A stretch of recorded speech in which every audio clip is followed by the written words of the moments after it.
Waste Asia की राजनीति में एक नया घटनाक्रम देखने को मिला है, जहां पर अमेरिका ने ईरान के कई महत्वपूर्ण शहरों पर बम गिरा दिए हैं। जाहिर तौर पर ये घटना जो है वो आगे आने वाली जो तमाम डेवलपमेंट्स होंगे, आगे आने वाला जो समय है उसमें अमेरिका, इजराइल, ईरान और इन तीनों देशों के बीच की जो इक्वेशन है और इस पूरे क्षेत्र की जो राजनीति है उसको नई दिशा देने वाली है। तो आज की इस वीडियो में हम इसी विषय पर विस्तार से चर्चा करेंगे कि आखिर ये जो घटना आपको देखने को मिली है, जो अमेरिका की तरफ से बम गिराए गए हैं, इन बमों का क्या परिणाम आपको भविष्य में देखने को मिलेगा। मेरा नाम है अक्षय और आपका स्वागत है दृश्य आईएएस चैनल की इस नई वीडियो में। तो चलते हैं वीडियो की करते हैं शुरुआत। और जैसे कि हमारी प्रैक्टिस रही है कि हम अपनी वीडियो हमेशा एक सवाल के साथ शुरू करते हैं। तो आज के सवाल को अगर आप देखें, आज आपसे सवाल पूछा गया है, बहुत सिंपल सा सवाल है। सवाल में आपसे पूछा गया है कि हरमूज स्ट्रेट जो है, हरमूज जलडमरू मध्य जो है, वो निम्नलिखित में से किन देशों को अलग करता है। तो हमारे ऑप्शन अगर आप देखें, आपके सामने 4 ऑप्शन दिए हुए हैं। पहला ऑप्शन है सऊदी अरब और ईरान, दूसरा ऑप्शन है ईरान और ओमान, तीसरा ऑप्शन है इराक और कुवैत और चौथा ऑप्शन है बहरीन और कतर। तो इसका सही जवाब क्या होगा और हरमूज स्ट्रेट जो है वो इनमें से कौन से 2 देशों को अलग करता है, इसका जवाब आपको देना है। अगर जवाब आपको नहीं पता तो थोड़ा सा इंतजार करिए, क्योंकि वीडियो में हम इस सवाल के जवाब को डिस्कस करने वाले हैं। हम देखेंगे कि स्ट्रेट ऑफ हरमूज कहाँ पर है, किन क्षेत्रों को कनेक्ट करता है और किन क्षेत्रों को अलग करता है। तो चलिए वीडियो की करते हैं शुरुआत। सबसे पहले देखते हैं कि हमारे सामने खबर क्या निकल करके आई है। तो खबर यदि आप देखें, खबर हमारी ये है कि हाल ही में अमेरिका ने ईरान के 3 प्रमुख परमाणु ठिकानों पर बमबारी की है। 3 शहरों पर या 3 जगहों पर जो है बमबारी की गई है। हमले में अत्याधुनिक B2 स्टिल्थ बॉम्बर का इस्तेमाल किया गया है और इस दौरान आपका बंकर बस्टिंग बॉम्ब जो है उनका उपयोग अमेरिका द्वारा किया गया है।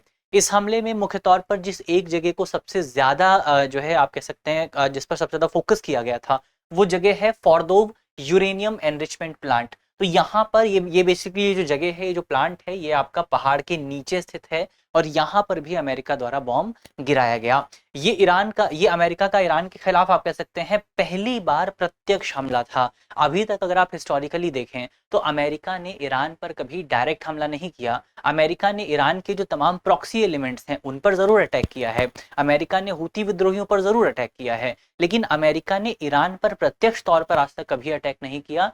अब आप कह सकते हैं कि पहली बार अमेरिका और ईरान जो हैं वो आपस में आमने सामने आ चुके हैं। तो जाहिर तौर पर इस पूरी घटना को आप इस पूरी घटना की इंपॉर्टेंस को समझ सकते हैं कि दुनिया में 2 देश जो हैं वो आमने सामने आ चुके हैं। और ये जो घटनाक्रम है इसमें इतनी पावर है कि ये घटनाक्रम दुनिया के अलग अलग देशों को 2 हिस्सों में डिवाइड कर सकता है। और जब दुनिया युद्ध के मामले में 2 हिस्सों में डिवाइड होती है तो आप जानते हैं आगे क्या आ सकता है, आगे वर्ल्ड वॉर आ सकती है। तो इसीलिए इस पूरी घटना को ज्यादा इंपॉर्टेंस दी जा रही है। ईरान ने भारत से संपर्क किया है। ईरान के राष्ट्रपति जो हैं उन्होंने भारतीय प्रधानमंत्री को स्थिति से अवगत कराया है कि क्या सिचुएशन वर्तमान समय में ईरान में बनी हुई है। हिस्टोरिकली अगर आप देखें, ईरान के साथ हमारे संबंध काफी ज्यादा बेहतर रहे हैं, काफी ठीक रहे हैं। तो इसीलिए घटनाक्रम भारत के लिहाज से भी काफी इंपॉर्टेंट हो जाता है। चलिए आगे बढ़ते हैं। अब इस रीजन के मैप को थोड़ा सा देख लिया जाए कि यहाँ पर इसकी ज्योग्राफी क्या है, जिसको समझने के बाद हम रीजन को और घटनाक्रम को और बेहतर ढंग से समझ पाएंगे।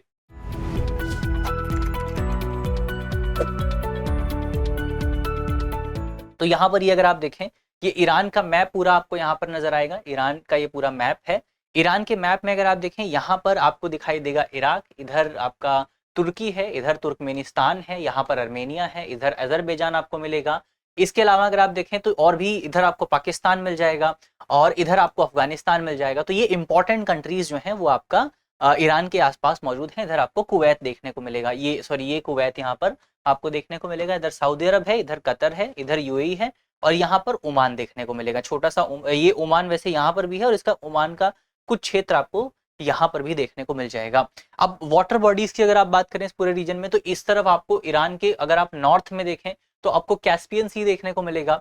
इसके अलावा अगर आप ईरान के साउथ में देखेंगे तो यहाँ पर आपको देखने को मिलेगा पर्शियन गल्फ। ये जो यहाँ पर क्षेत्र है इसको आप गल्फ ऑफ ओमान कह सकते हैं। और इसके बीच में यहाँ पर अगर आप देखें, ये जो रीजन आपको नजर आ रहा है बहुत छोटा सा रीजन है, तकरीबन 3 किलोमीटर चौड़ा ये क्षेत्र जो है इसको कहा जाता है स्ट्रेट ऑफ हरमूज। तो स्ट्रेट ऑफ हरमूज यहाँ पर मौजूद है, इधर आपका पर्शियन गल्फ है और इधर आपका गल्फ ऑफ ओमान मिलेगा। तो इन दोनों को कनेक्ट कौन करता है? इन दोनों को कनेक्ट किया जाता है आपका स्ट्रेट ऑफ हरमूज द्वारा। और ये आप कह सकते हैं कि अरेबियन सी और पर्शियन गल्फ को कौन कनेक्ट करता है, तो स्ट्रेट ऑफ हर्मुज जो है वो अरेबियन सी और पर्शियन गल्फ को कनेक्ट करता है, या फिर पर्शियन गल्फ और गल्फ ऑफ ओमान को कनेक्ट करता है। तो स्ट्रैटेजिकली बहुत इंपॉर्टेंट आप स्ट्रेट ऑफ हर्मुज को कह सकते हैं। कौन कौन से देशों को अलग करता है उसको अगर आप देखें तो इसमें एक तरफ आपको यहाँ पर पूरा ईरान देखने को मिलेगा, और ये छोटा सा जो रीजन है, कई लोगों को अगर आप मैप पर देखेंगे तो आपको लगेगा कि जो स्ट्रेट ऑफ हर्मुज है वो यूएई और ईरान को अलग करता है, लेकिन ऐसा नहीं है, ये पूरी तरीके से गलत है। स्ट्रेट ऑफ हर्मुज जो है वो ओमान और ईरान को अलग करता है, क्योंकि यहाँ पर एक बहुत छोटा सा रीजन अगर आप मैप में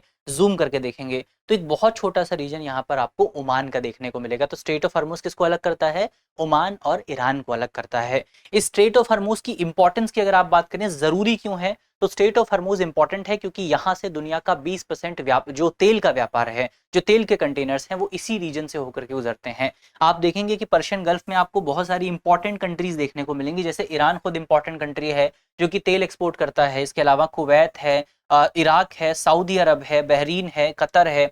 ये तमाम जो देश हैं ये आपका ऑयल एक्सपोर्ट करते हैं, और इनका ऑयल कहाँ से गुजरता है, इनका ऑयल स्ट्रेट ऑफ हर्मुज से होते हुए फिर अरेबियन सी में जाता है, और फिर दुनिया भर के अलग अलग देशों में आपको जाता हुआ नजर आएगा। तो इसीलिए पूरा रीजन जो है अपने आप में काफी ज्यादा इंपॉर्टेंट हो जाता है। अमेरिका ने इस तरह के एक हवाई जहाज का इस्तेमाल करके यहाँ पर बम गिराए हैं। 3 जगहों पर बम गिराए गए हैं। तीनों शहरों के नाम, एक बार तीनों जगहों के नाम हमको पता होने चाहिए। एक है आपका बेसिकली फरदोब, जिसका हमने बात कर ली है कि यहाँ पर यूरेनियम एनरिचमेंट प्लांट मौजूद था पहाड़ के नीचे, वहां पर बम गिराया गया है।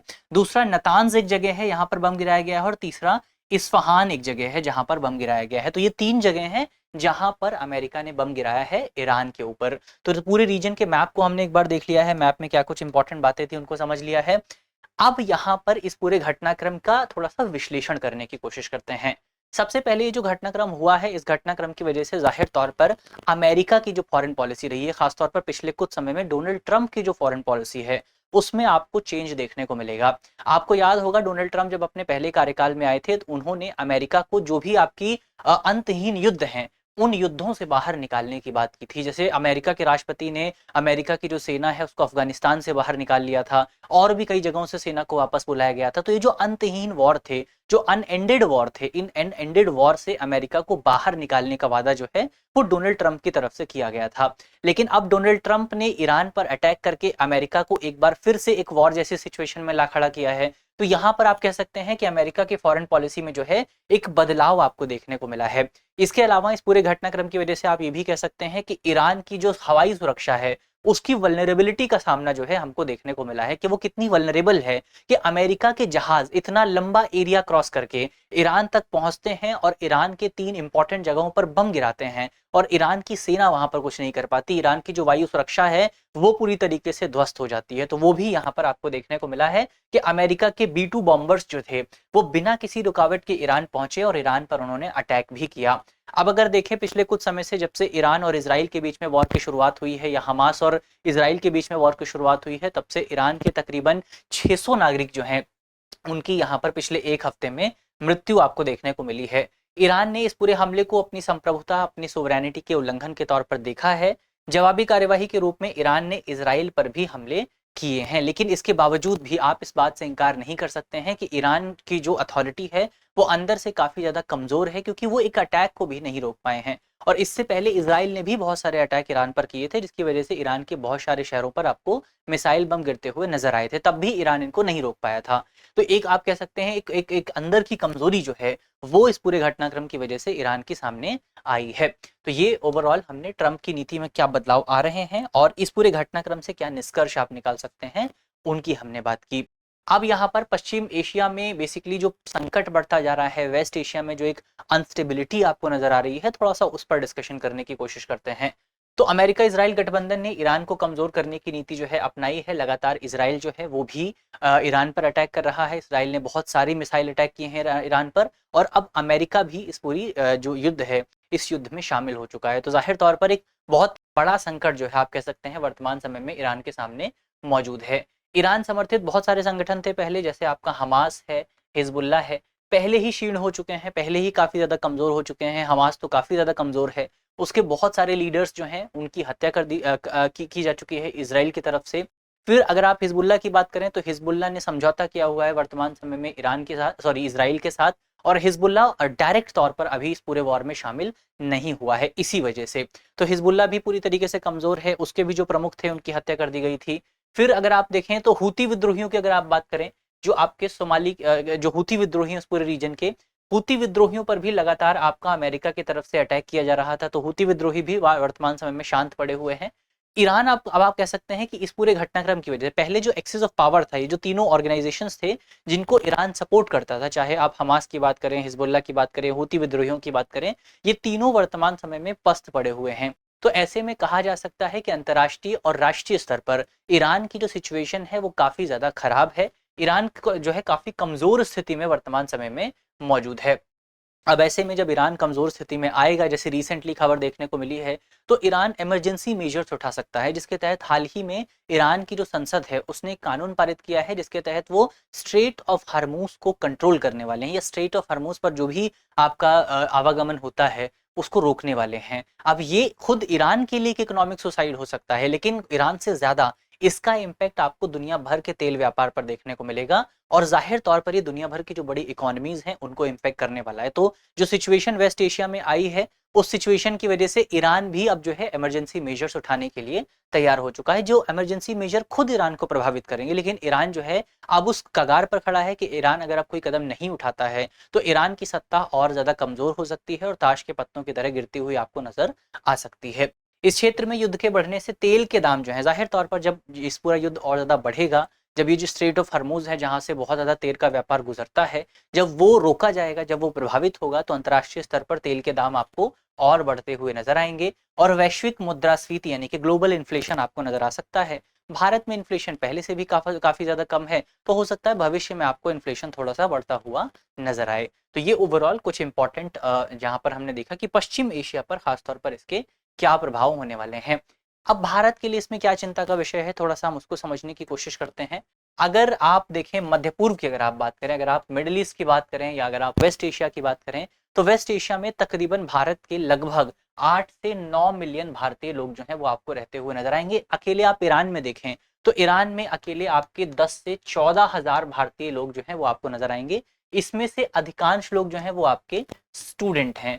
तो जाहिर तौर पर ये जो पूरा घटनाक्रम है ये भारतीयों को बहुत ज्यादा प्रभावित करने वाला है। अगर ईरान में इंस्टेबिलिटी आती है तो आसपास के जो तमाम क्षेत्र हैं, आसपास के जो तमाम आपकी कंट्रीज हैं, चाहे वो आपकी जो जितनी भी कंट्रीज हैं, मिडिल ईस्ट की जितनी भी कंट्रीज हैं, या जो आपकी वेस्ट एशियन कंट्रीज हैं, उनमें भी आपको जो है इसका जो प्रभाव है वो देखने को मिलेगा। और इसकी वजह से जो भारतीय लोग इन क्षेत्रों में रहते हैं, उन भारतीय लोगों पर भी आपको इम्पैक्ट देखने को मिलने वाला है। और बहुत सारा पैसा भी जो है वो इस क्षेत्र से भारत में आता है। तो गल्फ रीजन जो है, या आपका सेंट्रल एशियन, या सॉरी जो आपका पश्चिमी एशिया जो है, वो भारत के लिए रेमिटेंस का भी एक इंपॉर्टेंट सोर्स है। तो ऐसे में अगर इस पूरे रीजन में अनस्टेबिलिटी आती है तो भारत के रेमिटेंस पर भी आपको इसकी वजह से इम्पैक्ट आता हुआ नजर आ सकता है। सरकार की तरफ से ईरान से भारतीय लोगों को निकालने के लिए एक ऑपरेशन की शुरुआत की गई थी, ऑपरेशन सिंधु, जिसके तहत अब तक तकरीबन 1400 छात्र जो हैं उनको ईरान से बाहर निकाल लिया गया है, और इसराइल के लिए भी निकासी कार्यक्रम शुरू करने की योजना जो है सरकार बना रही है। अब इसके अलावा अगर हमने देखा था कि अगर ये पूरा रीजन में, इस पूरे रीजन में अनस्टेबिलिटी आती है तो फिर यहाँ पर जो आपका तेल का व्यापार है वो काफी ज्यादा इम्पैक्ट हो सकता है।